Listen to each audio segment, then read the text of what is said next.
मैंने जो कहा है कि मैं सुपर टीचर बनकर मैं अपने आप को खुश शक्तिमान में जो मारामारी होगी, जो ऐसे जरूर वो आएंगे, उन्हीं के बन कौन शक्तिमान बनेगा मुझे ये लेकिन मुझे ये लगा कि बच्चों को सिखाना जितना मेरा हक है शायद महेश जी भी है, लेकिन उन्होंने कुछ यूनिटी का वर्णन किया। वो एक ज़माने में मुझे याद है कि शक्तिमान में टीचर ये कहते थे कि बच्चे को पढ़ने के लिए किसी के पास कभी तुम यूनिटी की या इंसान की बात करो तो उनको ऐसा लगता कि मुझे नहीं आप ऐसा करो मैं सीख लूँ, मैं अपने सर पे सीधे करूँ, उनको ऐसा लगे मुझे से बच्चों को शुरुआत से ही सीखना चाहिए। और मुझे अगर मैं बच्चे को योगा सिखाऊंगा तो पहले उनको शक्ति मिलेगी, उसके बाद जब वो बड़े होंगे बहुत बड़े होंगे तो उनको उनका ज्ञान मिलेगा। सो कहने का तात्पर्य है कि मैं बच्चों को नए 20 साल में कैसे सिखाएंगे, 19 साल में कैसे सिखाएंगे, आज की पीढ़ी को उनका ज्ञान मिलेगा, उसके बाद वो बड़ा होकर समझेंगे कि शक्तिमान कैसे बनना है। और एक बड़ी लेकिन जितनी आप खुश रहेंगे उतनी आपके या जितना देश खुश है, उतने किसान खुश रहेंगे। तो एक गाना पढ़ा था डॉक्टर जी ने एक जगह पे कि चलो पहले सबसे पहले खुश तो हो, तब जीवन बहुत अच्छा लगेगा। लेकिन कैसे होगा? बहुत दिक्कत है कि पहले जो खुश थे तब वो किसी को दुख दिया, किसी को बात समझी, किसी को इज्जत दी, तो जब वो नहीं रहे तब कैसे आप अपना परिवार कैसे आप अपना नया नया जीवन बनाएंगे। तो आज की पीढ़ी को ये समझना चाहिए कि आप चाहे जैसे भी हो, किसी को गर्व से रहना चाहिए, मुझे ये सिखाना पड़ता है कि आज़ादी कितनी कीमती चीज़ है। आप जितना किसी ताकत के नीचे ना रह सको। अपने को अपनी बात को अगर आप घर पे घर पे कह रहे हैं तो शायद चले आप अपने बेटे को माता बेटी बच्चों को कह रहे हैं कि तुम सोने के गहने लेके आओ, तो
बना लेके का मतलब कैसा मैं ही बना रहा हूँ।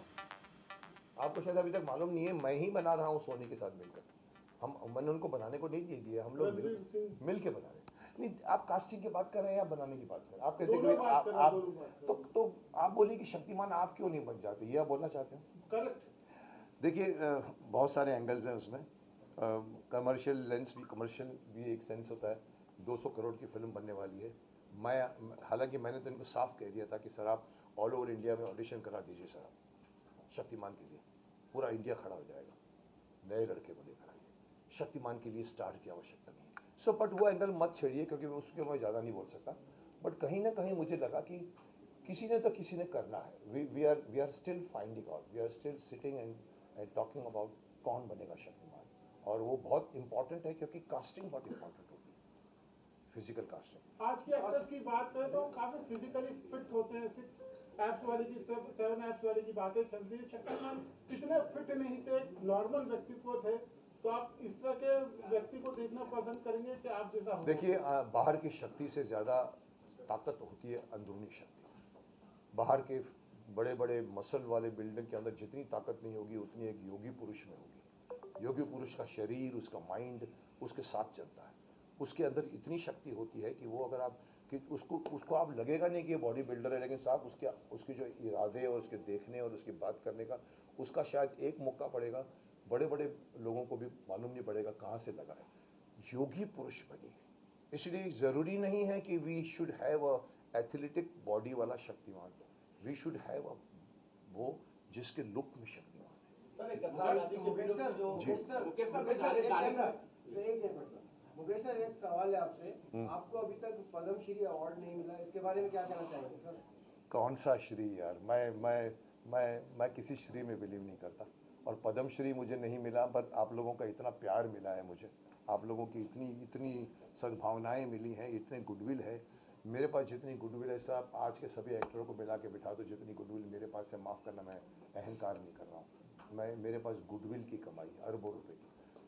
पद्मश्री लिया नहीं जाता, पद्मश्री मांगा नहीं जाता, पद्मश्री दिया जाता है। जिस दिन किसी को लगेगा कि मुझे देना है, चांदी की थाली पे मुझे अगर देंगे फिर भी सोचूंगा मैं, क्योंकि मेरे लिए कल मैंने एक रिमार्क पास किया था बीच में, मैं चंद्रशेखर आज़ाद की जन्मस्थली में गया था और मैंने वहाँ पर प्रेस को कहा था कि जो ये भारत रत्न का अवार्ड है चंद्रशेखर आज़ाद जी को दे देना चाहिए आपको, और ये भारत रत्न का मान होगा, चंद्रशेखर आज़ाद जी का मान नहीं होगा। डिजर्विंग कैंडिडेट को मिले, मुझे मिले ना मिले वो मैं नहीं सोच सकता और ना मैं मांग सकता हूँ। सर मेरा एक गाने को लेके ही सवाल है जी। जो गाना अभी देखा, गाना बहुत बेहतरीन है, बच्चों को लेकर है। मुझे ऐसा लग रहा है कि सिर्फ बच्चों को ही नहीं, बड़े और बुजुर्ग को भी जरूरत है हमारे क्रांतिकारी को जानने के लिए। क्या फ्यूचर में जो नया गाना आएगा वो उनको ध्यान में रखते हुए बनेगा? नहीं, देखिए इन अ वे देखिए, बच्चों की स्लेट खाली होती है। मैंने अभी बीच में कहीं कहा था, मैंने कहा छठी क्लास से आप संस्कृत डाल दीजिए। जैसे लॉर्ड मैकॉले ने छठी क्लास में इंग्लिश डाला था 1835 में, आज हम वही कॉन्वेंट स्कूल में पढ़ते आ रहे हैं।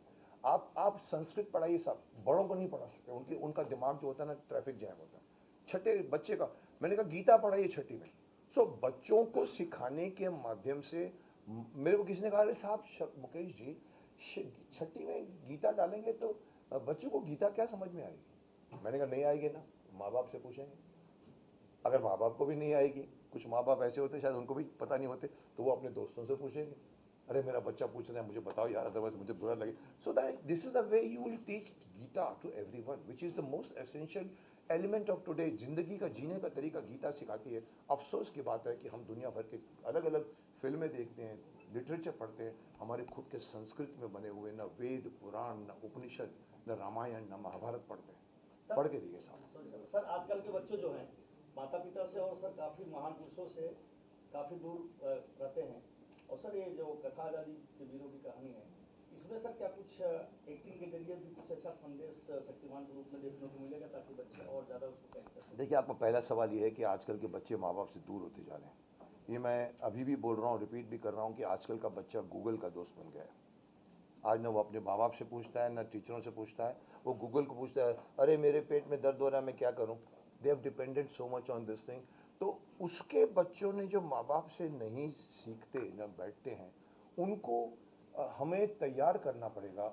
गाना is the most sweet medium to teach. हम पद्य में गद्य में सिखाएंगे, डायलॉग्स होते हैं, किताबें होती हैं, कहानियाँ होती हैं, लेकिन एक बहुत ब्यूटीफुली गाना बन जाए, वो गाना आपके दिमाग में घुसता है। तो ये नॉलेज जो हम देना चाहते हैं, ये क्रांतिकारियों के नाम की सिर्फ बच्चों के लिए नहीं है। Let this become very popular. All these क्रांतिकारियों की पढ़ाई स्कूल की किताबों में होनी चाहिए।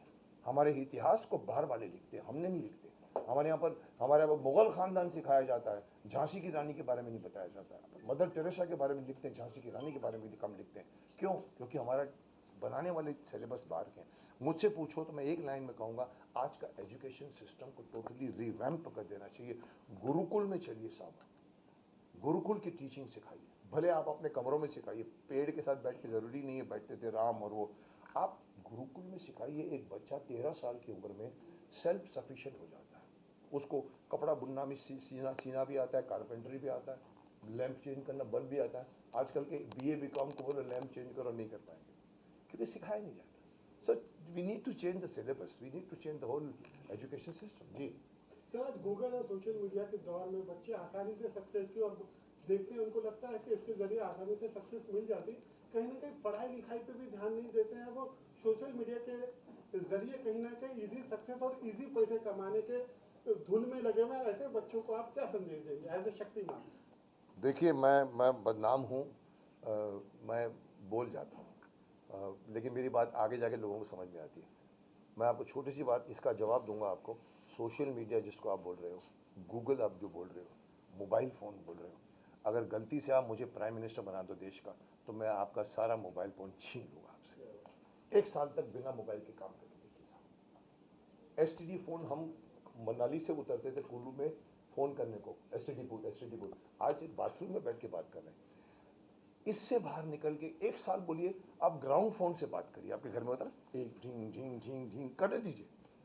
आजकल का एक लड़का लड़की से अपने गर्लफ्रेंड से रात को 2:30 बजे चादर के अंदर फोन करके बात करता है सर बंद हो जाएगा। बाहर आके बात करो, माँ बाप भी सोए पड़े, अरे कैसा है तू, हिम्मत नहीं पड़ेगी उसकी। सिर्फ बिगड़ना यहीं से शुरू होता है। माफ़ करना, मैं आज के बच्चों के खिलाफ नहीं हूँ, लेकिन कहीं ना कहीं कमान नहीं है किसी की, माँ बाप की कमान हट गई है। तो गूगल और सोशल मीडिया, मुझे पूछो तो इस सदी का सबसे बड़ा इन्वेंशन है ये मोबाइल फ़ोन। पर सबसे, कौन सा वर्ड यूज़ करूँ,